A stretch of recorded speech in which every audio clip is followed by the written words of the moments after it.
साल था 1918। जापान में एक ऐसी कहानी ने जन्म लिया जो आज भी लोगों के रोंगटे खड़े कर देती है। ये कहानी है एक गुड़िया की। एक ऐसी गुड़िया जो महज एक खिलौना नहीं थी, बल्कि कुछ और ही थी। हम सबके बचपन में कोई ना कोई खिलौना होता है जो हमें सबसे प्यारा लगता है, हमारा दोस्त, हमारा हमराज। पर जरा सोचिए, क्या हो अगर वही प्यारा सा खिलौना जिंदगी के सबसे बड़े खौफ की वजह बन जाए।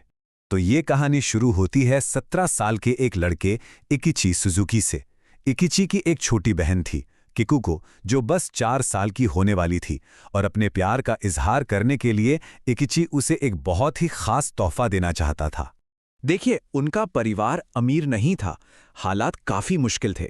लेकिन अपनी बहन की एक मुस्कुराहट के लिए इकिची ने पूरे 1 महीने तक कड़ी मेहनत की, पैसे बचाए ताकि वो उसके लिए सबसे अच्छा तोहफा ला सके। और फिर बाजार में उसे वो गुड़िया दिखी, एक पारंपरिक जापानी गुड़िया, लाल किमोनो पहने हुए, और उसकी आंखों में एक अजीब सी गहराई थी। ऐसा लगता था मानो वो सब कुछ देख सकती हैं। इकिची को वो गुड़िया इतनी पसंद आई कि उसने फौरन किकुको के लिए उसे खरीद लिया। किकुको को वो तोहफा बहुत पसंद आया। उसने उस गुड़िया का नाम रखा ओ किकू। अब वो दोनों एक पल के लिए भी जुदा नहीं होती थी। वो खाती, सोती, खेलती, सब कुछ ओकिको के साथ। पर शायद किस्मत को यह खुशी मंजूर नहीं थी। एक दिन किकुको को मच्छर ने काट लिया और उसे मलेरिया हो गया। उस जमाने में ये एक बहुत गंभीर बीमारी थी। कुछ ही दिनों में उस नन्ही सी बच्ची की हालत बिगड़ती चली गई और उसने दम तोड़ दिया। अपनी आखिरी सांस तक वो ओकिको गुड़िया को अपने सीने से लगाए हुए थे। परिवार का दिल तो टूट गया था। उन्होंने किकुको की याद में उस गुड़िया को घर की एक शेल्फ पर रख दिया। उन्हें क्या पता था कि उन्होंने अपनी बेटी की याद को नहीं, बल्कि एक आने वाले खौफ को अपने घर में जगा दी है।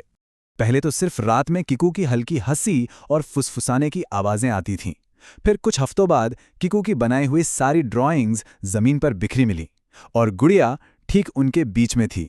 लेकिन असली दहशत तब फैली जब परिवार ने गुड़िया में एक ऐसा बदलाव देखा जिस पर यकीन करना नामुमकिन था। गुड़िया के बाल, जो पहले सिर्फ गर्दन तक थे, अब लंबे होकर कंधों तक आ चुके थे, और वो सिंथेटिक भी नहीं लग रहे थे, बल्कि असली इंसानी बालों की तरह भूरे हो रहे थे।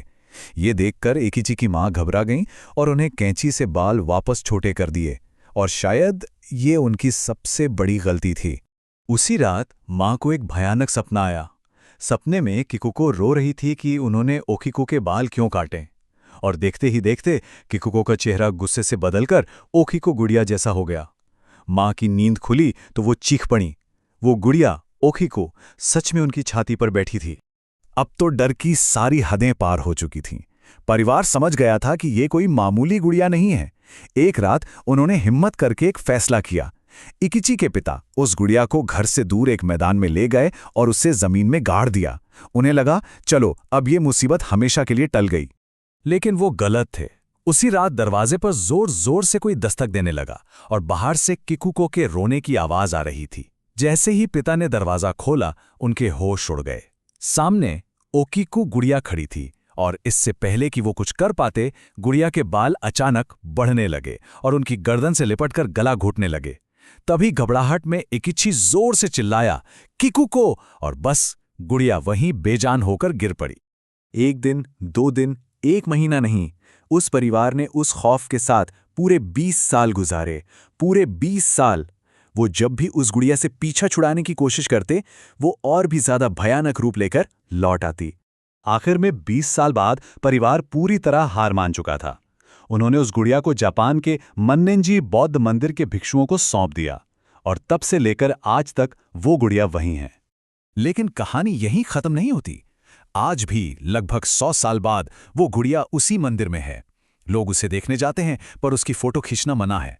मंदिर के पुजारी आज भी समय समय पर उसके बाल काटते हैं, क्योंकि वो अब भी बढ़ते हैं। पर सबसे ज्यादा डराने वाली बात जानते हैं क्या है? उस गुड़िया का मुंह धीरे धीरे खुल रहा है, और उसके अंदर छोटे छोटे इंसानी दांत उगते हुए साफ दिखाई दे रहे हैं। तो सवाल ये है कि क्या उस गुड़िया में सच में किकुको की आत्मा है, जो आज भी अपनी सबसे प्यारी चीज को छोड़ नहीं पा रही? या फिर उस गुड़िया के अंदर कोई और भी पुरानी और भयानक शक्ति कैद है? ये एक ऐसा राज है जो शायद हमेशा राज ही रहेगा।